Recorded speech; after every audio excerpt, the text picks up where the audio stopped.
Senang sekali kembali jumpa dalam ABAM episode 849. Pak Pendeta Dr. Andris, yuk mari silakan bacakan Pak. Dari seorang janda ditinggal mati, usia 52 tahun, Jawa Tengah. Ya. Shalom Pak Erastus dan Pak Andris. Oke. Serta tim yang selalu setia melayani kami. Kiranya Tuhan memelihara kesehatan Pak Eras, Pak Yuda dan semua dan Pak tim. Andris, dan semua tim. Sehingga dapat terus membimbing kami. Terima kasih buat kesabarannya dalam melayani kami. Ini ABAM saya yang kedua, Pak. Di kesempatan ini saya mau bertanya, jika seseorang aktif dalam pelayanan gereja, kemudian ada kesalahan yang mereka buat, tetapi mereka tidak menyadari kesalahan mereka, yang sampai membuat satu jiwa meninggalkan kepercayaannya karena perbuatan orang tersebut. Apakah orang tersebut dapat masuk bumi baru dan langit baru, surga? Maksudnya ini mana nih, yang membuat orang jatuh atau yang meninggalkan kepercayaan? Ya. Kalau yang meninggalkan kepercayaan, dia menyangkal Yesus dan tidak berbuat apa yang benar, masuk neraka. Nah, tetapi yang membuat dia tidak membuat orang lain terjatuh, ya bisa sadar, bisa bertobat. Mungkin dia juga tidak salah, tetapi yang tersandung itu memang dasarnya tidak punya iman yang benar. Sebenarnya kalau orang punya iman yang benar, mau lihat perbuatan orang lain apapun juga nggak peduli kok. Iya, Pak. Gitu kan? Jadi bagaimana? Ya kita nggak tahu pastilah. Tapi yang penting jangan membuat orang tersandung, apalagi pindah keyakinan. Waduh, keselamatan hanya dalam Yesus Kristus, bro. Oke, terus. Pertanyaan kedua saya akan menceritakan kronologi pengalaman yang kami hadapi. Mama saya awalnya bukan seorang yang mengenal Yesus. Bahkan saat menikah sama papa saya, mereka menikah secara Islam. 2 tahun kalau tidak salah kesaksian mama saya, mama memutuskan untuk memeluk keyakinan papa saya, yaitu Kristen dengan kemauan sendiri. Sampai akhirnya mereka pemberkatan, dan kami anak-anaknya terlahir sudah sebagai Kristen. Ujian pertama mama dalam rumah tangganya adalah ekonomi. Ujian keduanya papa saya yang jarang pulang karena papa saya pelaut, dan ketiga setiap pulang ke rumah mama saya hamil hingga memiliki 7 orang anak yang jarak antara anaknya 2 tahun. Jadi setiap pulang ada anak gitu ya? Iya, Pak. Dengan ekonomi di bawah cukup dan ditambah anak banyak, mama saya memutuskan jualan kue dari rumah ke rumah untuk membantu keuangan papa saya. Saat jualan, mama saya bawa anaknya yang kecil 2 orang karena kami masih kecil-kecil. Aduh, hebat ini. Meski mama capek, mama kami tidak kenal letih untuk belajar agama, dan dia selalu hadir dalam setiap ibadah. Tapi di sini mama saya diuji kembali dengan sikap-sikap orang Kristen yang sering membuli mama dengan selalu menggosipkan kekurangan-kekurangan mama saya. Salah satu bulian mereka adalah tentang mama yang selalu bawa anak saat ibadah. Kata mereka, mama sengaja bawa anak agar dapat memberi anaknya makan. Aduh. Hampir tiap kali ibadah kami mendengar sendiri bagaimana mama kami dibicarakan mereka. Ini loh, orang Kristen tuh kadang-kadang modelnya begini loh. Brengsek begini nih loh. Bahkan kadang-kadang ya kita lihat orang Kristen kok malah membuat orang lain jadi tersandung nih loh. Terus? Tidak jarang kami menangis saat melihat wajah mama saya yang polos itu dibully. Nah, padahal dari agama lain ya. Iya, Pak. Ini orang-orang Kristen ini kadang-kadang, tidak semua orang Kristen begitu maksudnya ya. Kadang-kadang ada orang Kristen model begini nih. Terus? Mama kami tidak tahan dia dibully. Dia tidak tahu. Mama kami tidak tahu kalau dia dibully gitu loh. Ya. Terus? Karena mereka bicara di belakang mama kami. Mereka pikir kami anak kecil tidak mengerti. Kami marah tapi kami tidak bisa berbuat apa-apa. Kami anak-anak yang terluka oleh sikap orang tua yang tidak bijaksana. Dan karena sikap mereka itu, kakak saya nomor 2 dan adik saya nomor 5, mereka tidak mau lagi sekolah minggu atau ibadah remaja. Bahkan mereka diam-diam belajar ngaji sampai mereka jadi mualaf sejak SMP sampai sekarang. Kami baru menyadari ketika mereka mengatakan mereka pindah agama. Hancur hati saya mendengar pengakuan kakak dan adik saya. Pak Eras, apakah bisa dikatakan pindahnya saudara saya ke keyakinan lain sebagai balasan karena mama saya pindah keyakinan? Enggak, bukan. Karena faktor dibully itu. Lihat kelakuan orang Kristen yang tidak baik itu. Ya, terus? Sebab itu yang selalu kami dengar dari tetangga kami yang notabene berkeyakinan seperti mama saya sebelum menikah dengan papa saya. Mohon pencerahannya Pak Eras. Mohon doanya untuk kakak saya, adik saya, dan adik saya. Jadi ada 2 adiknya, Pak. Kami rindu mereka juga bisa ikut masuk bumi baru dan langit baru. Dan saya mau jujur Pak Eras, jika diingat masih ada marah di hati saya. Tapi puji Tuhan saya marah tidak sampai merugikan saya, sehingga meninggalkan Tuhan Yesus. Bahkan saya bersyukur karena saya masih diberi kesempatan bertemu Rehobot. Bertemu Bapak dengan pengajaran dan pemahaman baru yang lebih mendidik saya lebih baik dalam mengenal kebenaran. Maaf terlalu panjang suratnya. Ini tulisan ini memberkati semua ya yang mengikuti Abam. Jangan membuat orang tersandung. Justru kita kalau lihat orang-orang seperti ini berbelas kasihan. Kita itu mesti punya kepekaan deh, itu ibu kenapa ya kumal begitu ya, bawa anak juga kumal. Itu kita punya feeling apa yang harus kita buat, Bu. Ini anak ibu, masih ada yang lain, Bu. Mungkin ibu ini sambil jualan karena gereja barangnya ditaruh dulu di mana. Kita lihat, ya berbelas kasihan lah. Belilah kuenya, boronglah. Hari-hari tertentu beli untuk pertemuan, untuk snack, pertemuan di gereja atau apa. Punya kepekaan, bukannya malah membuli sampai anak-anaknya pindah agama sebagian. Ada aja orang Kristen seperti ini. Aduh, jangan ya saudara. Jangan begitu. Tuhan itu nanti pasti menghukum orang-orang yang membuat orang lain jatuh ini. Ini pasti orang-orang jahat nih, sampai membuat orang lain pindah agama ini. Oke, teruskan. Selanjutnya, pria 40 tahun menikah Pangkal Pinang. Ya. Shalom Bapak Rohaniku Pak Eras. Untuk ketiga kalinya saya mengirim di Abam. Di tengah gempuran seperti gencatan senjata perang di jalur Gaza ini, analogi yang saya sematkan pada Pak Eras. Diserang luar biasa, bahkan ada dalam internal itu sendiri. Terus terang Pak, saya terus berdoa dan bertanya, apakah Pak Eras yang selama ini saya ikuti secara online itu sesat? Saya juga merasakan takut dan gentar. Karena gencatan itu juga berimpact terhadap pendengar setia.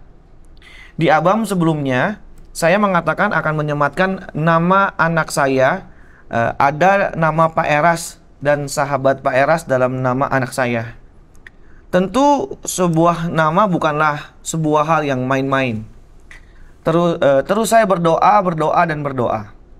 Akhirnya tiba waktunya, anak saya telah lahir dengan sehat dan selamat.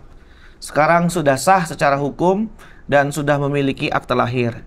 Saya tetap memberi nama Brian Erastus Cornelius. Mengapa saya tetap memberi nama tersebut? Saya tetap yakin bahwa Pak Eras tetap on the track back to Bible. Dan jika memang Pak Eras sesat, mengapa saya merasa diubahkan dalam pola pikir saya terhadap kekristenan? Bahkan saya terus merasa diubahkan dan bahkan makin mencintai Kristen yang tidak saya dapatkan dari pengkhotbah lain selama perjalanan kekristenan saya hingga saat ini. Sekali lagi saya mengambil sisi positif dari Pak Eras dan sahabat Pak Eras.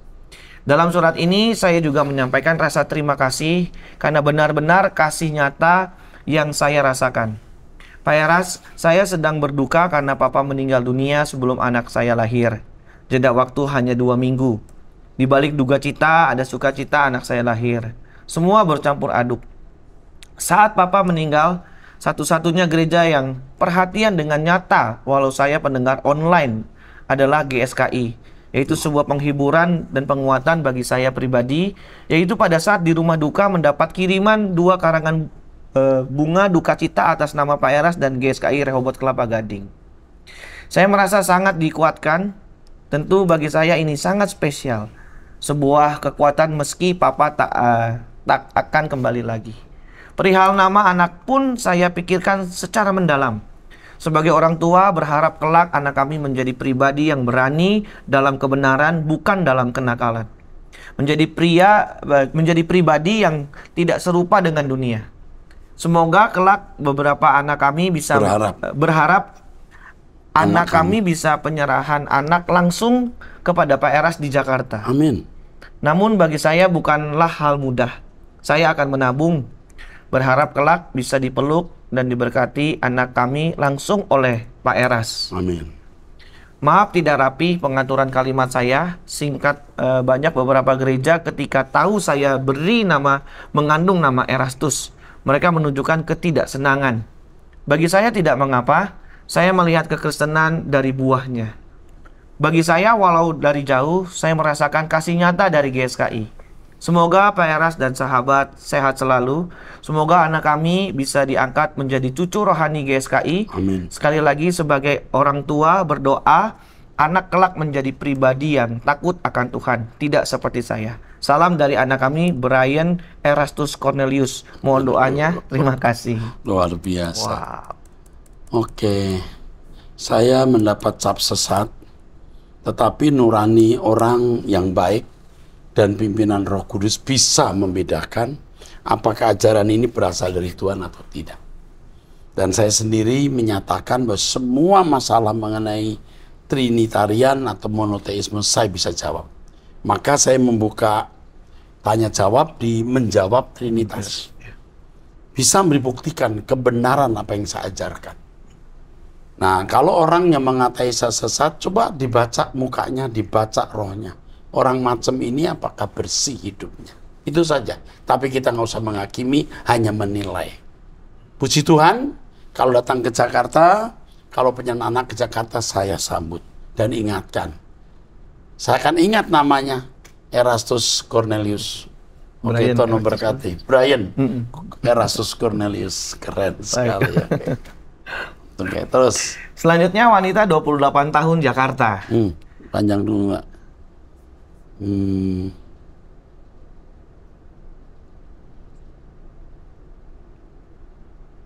Terus. Tapi ada nama yang jangan disebut ya. Oh, baik, Pak. Oke, terus. Shalom Om Eras, sudah 3 kali Om Eras muncul di mimpi saya.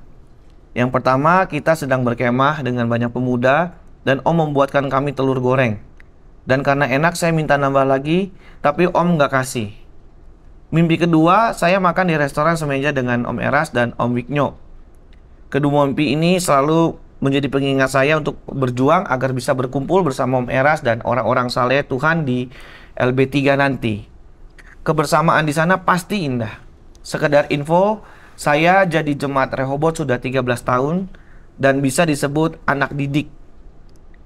Mohon jangan disebut. Iya. Ya, salah satu wanita di sini. Iya. Ya. Pendeta GSI selama 9 tahun belakangan. Saya selalu diajar untuk cinta Tuhan dan kehidupan sehari-hari beliau sangat membuat saya kagum betapa beliau mencintai Tuhan di tengah kelemahan, masalah dan pelayanan beliau. Belakangan ini memang kami sering bahas dan menghayati kasih Tuhan untuk kami dalam masa akhir zaman ini. Untuk mimpi ketiga, terdapat teguran dan pesan yang selalu saya ingat.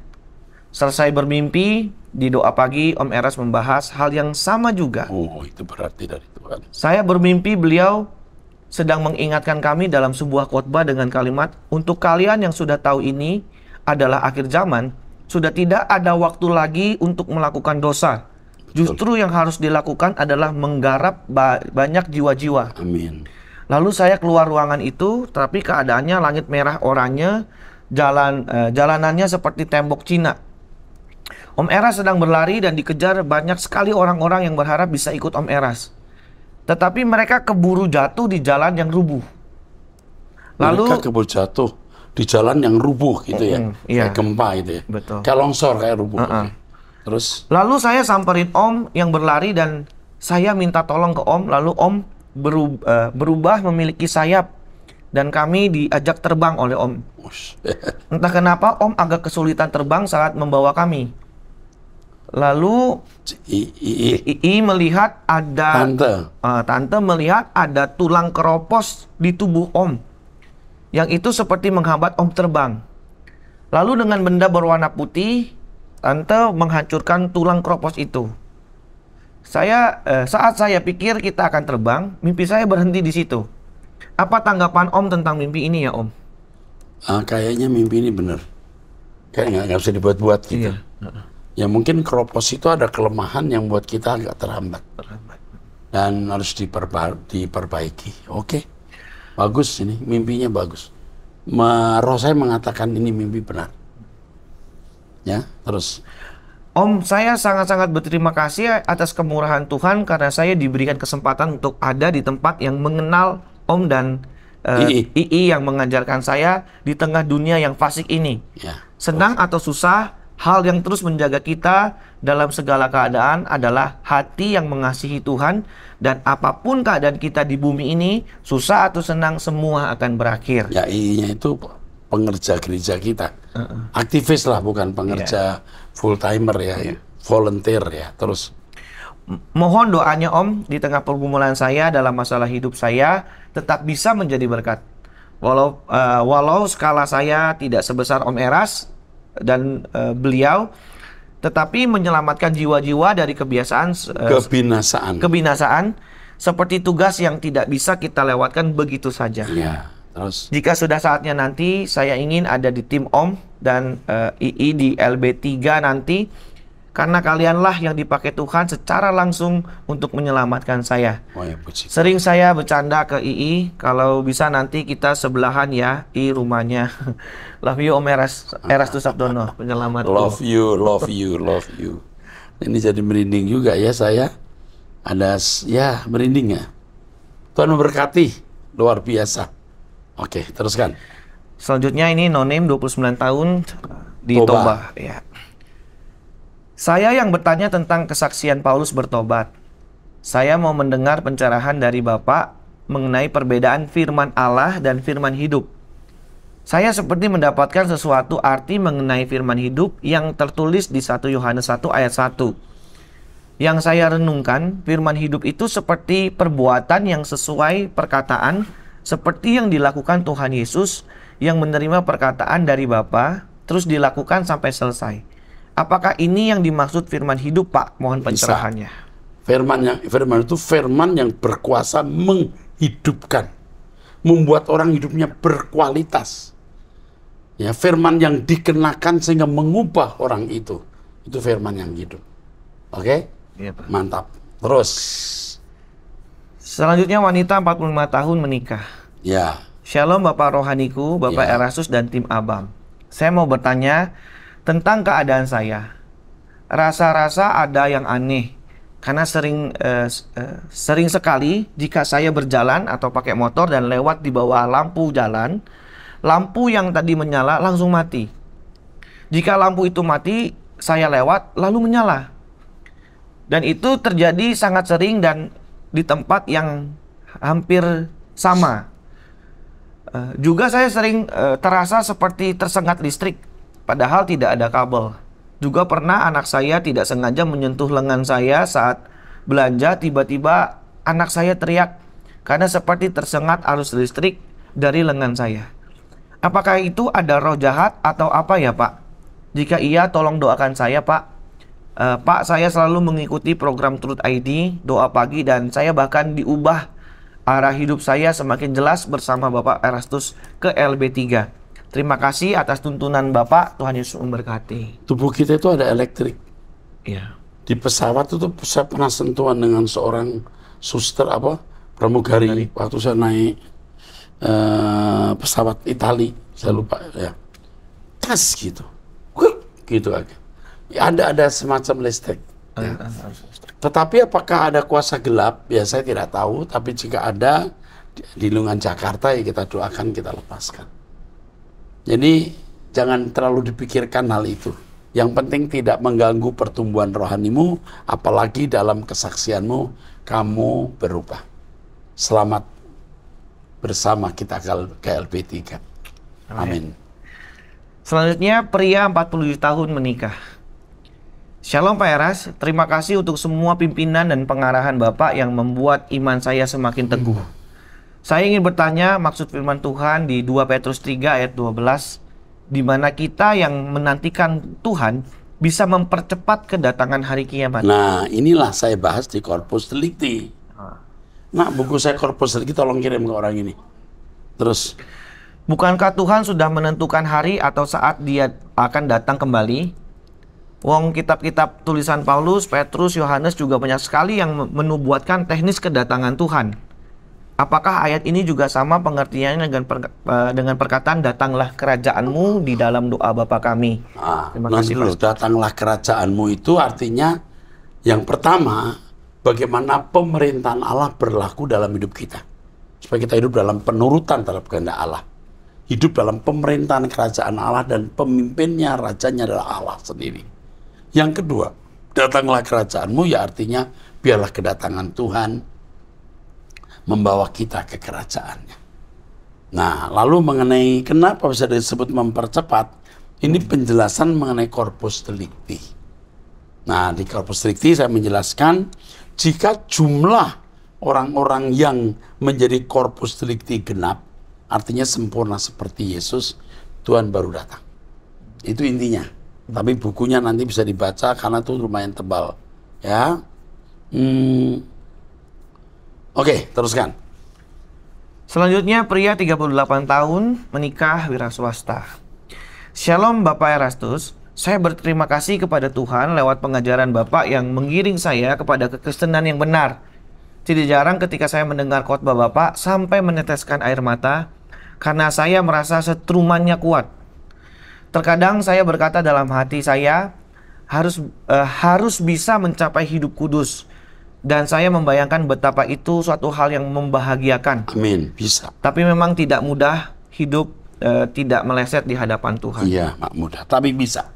Terus. Yang saya mau tanyakan, Pak. Pertama, saya pernah bertemu dengan Bapak Eras dalam mimpi sebanyak 3 kali, 2 kali. Seperti di KKR dan 1 kali Bapak jual mie ayam bakso. Wah. Aduh. Saya melihat wajah Bapak rasanya adem dan damai. Apakah dalam hal itu saya mengkultuskan Pak Eras? Soalnya ketika saya melakukan kegiatan yang tidak terlalu membutuhkan konsentrasi, terkadang saya mendengarkan khotbah Bapak sampai seharian dengan memakai headset. Ya, kalau kamu menyembah saya, kamu kultuskan saya. Kalau kamu hanya membutuhkan saya dari khotbah, tapi yang kita tinggikan Tuhan, ya tidak. Dan memang saya bukan siapa-siapa kok dikultuskan. Allah yang layak dipuji sembah. Tapi saya berharap menjadi orang yang dibutuhkan. Ya. Oke, terus. Karena saya memberkati itu. Oke. Terus. Kedua, Kejadian 1 ayat 27. Allah menciptakan manusia menurut gambarnya. Kejadian 5 ayat 1. Allah menciptakan manusia menurut rupanya. Yang benar yang mana ya Pak? Menurut gambar atau menurut rupa? Atau menurut gambar dan rupa?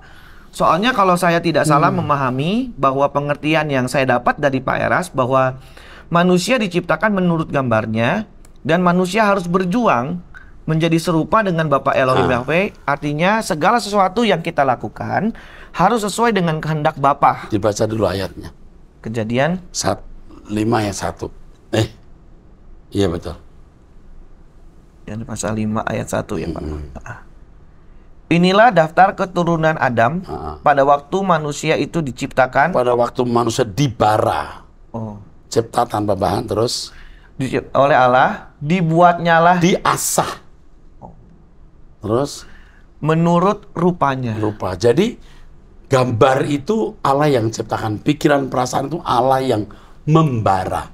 Menciptakan dari tidak ada menjadi ada. Ya hanya Allah yang bisa. Lalu mengasah rupanya. Rupa itu kualitas. Membuat manusia berkualitas atau serupa itu campur tangan Allah dan kerjasama dengan manusia. Wow. Ngerti maksudnya? Iya, Pak. Jadi membara dan mengasah. Itu ciptakan. Teks aslinya 1 bara 1 asah. Oke? Cukup. Teruskan. Selanjutnya, apakah pelanggaran yang dilakukan oleh iblis termasuk original sin? Bisa, tetapi Alkitab tidak menjelaskan secara khusus sehingga kita tidak bisa membuat istilahnya. Terus. Selanjutnya, saya pernah cari tahu cabang gereja GSKI di Pekanbaru, ternyata belum ada ya Pak. Yang ada di Kandis 2 gereja yang berjarak sekitar 3 jam perjalanan dari Pekanbaru. Dan saya pernah menghubungi Bapak Gembalanya lewat nomor telepon yang saya dapat di Google dan bertanya, tidak adakah kerinduan untuk buka cabang di Pekanbaru? Tapi gembala di sana belum ada keseriusan untuk menanggapinya. Saya rindu juga Pak, ada gereja lokal di Pekanbaru yang nyawanya, visi misinya, gairahnya seperti di GSKI Pak. Karena saya merasa masih banyak orang Kristen yang belum paham bagaimana sebenarnya kekristenan yang sesungguhnya. Oh ya Pak, saya dengar dari Abam, Bapak bersedia membagi PDF tentang kenosis dan logos. Kalau boleh saya mau juga Pak. Terus saya rindu juga Pak menjadi berkat lewat mengajar firman Tuhan. Bisa nggak kita belajar teks asli Alkitab lewat buku gitu Pak? Terima kasih ya Pak. Bapak rohaniku, Bapak Erastus, kami sekeluarga mengasihimu Pak. Tuhan memberkati Bapak dan keluarga. Umurnya berapa? Ini mesti kita layani khusus. 38 tahun Pak. Oke. Nanti kami akan menghubungi Anda. Kami sedang SCT Ekumeni juga membuat program mengajar bahasa asli. Oh iya. Lagi dibuat program ini. Mengajar bahasa asli Yunani Ibrani. Tolong nak, nomor telepon ini. Ini harus diperhatikan. Dikasih buku saya, ya. Lalu dihubungi ya, minta dihubungi. Atau nanti Pak Anderson yang hubungi, diarahkan apa yang bisa kita bantu ya. Siapa? Oke, yuk teruskan yuk. Masih berapa menit lagi nih? Oke, teruskan. Selanjutnya wanita 40 tahun menikah 3 anak. Shalom Pak Eras, bersama tim Abam. Pertama saya dengar Bapak khotbah di YouTube, saya merasa terberkati walau itu pas Corona tahun 2020. Tapi sempat berhenti mengikuti karena lupa nama channelnya Pak. Dan setelah lama kemudian saya melihat lagi di YouTube, nama Bapak Eras banyak diolok-olok yang katanya ajarannya sesat seketika saya kaget. Akhirnya saya semakin penasaran, setiap hari saya ikut khotbah-khotbah Bapak Eras dan Abam. Tapi jujur Pak, saya tidak percaya ajaran Bapak Eras sesat. Karena semakin saya ikuti tiap hari, semakin saya seperti kecanduan Pak. Saya sangat terberkati dan dikuatkan dan imanku bangkit kembali. Setiap hari sambil bekerja, masak, beres-beres, selalu yang saya putar dan dengar di rumah khotbah-khotbah Bapak Eras. Karena iman saya merasa sangat dikuatkan. Saya suka ngikutin acara Abam lewat pertanyaan-pertanyaan atau pergumulan-pergumulan orang. Jawaban Bapak membuat saya merasa kuat. Karena Bapak selalu berkata serahkan sama Tuhan, minta tuntunan Roh Kudus. Saya semakin yakin ajaran Bapak tidak sesat. Semangat terus ya Pak melayani Tuhan. Tuhan memberkati pelayanan Bapak Eras dan tim. Biar lewat pelayanan Bapak banyak jiwa-jiwa yang dimenangkan. Sehat terus ya Pak. Amin. Karena kami yang mendengar khotbah Pak Eras masih merindukan pelayanan Bapak yang bisa mengubahkan karakter dan pola pikir kami Pak. Semangat Pak, Tuhan Yesus memberkati. Saya dibully, disesatkan, saya diam. Saya mengandalkan Tuhan. Kalau memang saya ini sesat, diberkatilah orang yang mengatai saya sesat. Tapi kalau saya benar, wah, mereka harus bertanggung jawab kepada Tuhan. Kiranya Tuhan mengampuni mereka. Nah, Tuhan memanggil Anda. Itu luar biasa, bisa mengenal saya, lalu bisa tidak percaya apa yang diujarkan orang. Ada orang yang terpilih. Wah, luar biasa ya. Oke, teruskan Pak. Terakhir ini ya, atau enggak ya? Coba teruskan. Oh, ya. Oke. Selanjutnya pria 50 tahun, istrinya 51 tahun dan 3 anak. Nah. Shalom Bapak rohaniku. Salam kasih dalam Kristus Pak. Saya pengikut Pak Erastus dan member Rehoboth. Pak, jika saya mempunyai istri yang sakit seperti di atas, yang Bapak bilang istri yang jahat, karena jika saya memperhatikan orang tua saya, dia marah. Padahal orang tua istri saya itu, bapak sama ibunya ikut saya selama 19 tahun. Bahkan ibunya meninggal, saya yang angkat ke mobil untuk dibawa ke rumah sakit. Walaupun pada saat itu saya sudah bilang ini sudah tidak ada, tapi untuk memastikan dan berusaha tetap saya bawa ke rumah sakit. Tetapi Pak, begitu banyak perhatian yang saya berikan kepada mertua saya, sama sekali tidak ada balasan dari istri ke ibu saya. Tetapi saya belajar apa yang Bapak ajarkan, rawatlah istrimu seperti merawat orang sakit. Dan nasi sudah menjadi bubur, terima dan rawat. Ini yang harus saya bayar mahal dalam hidup saya.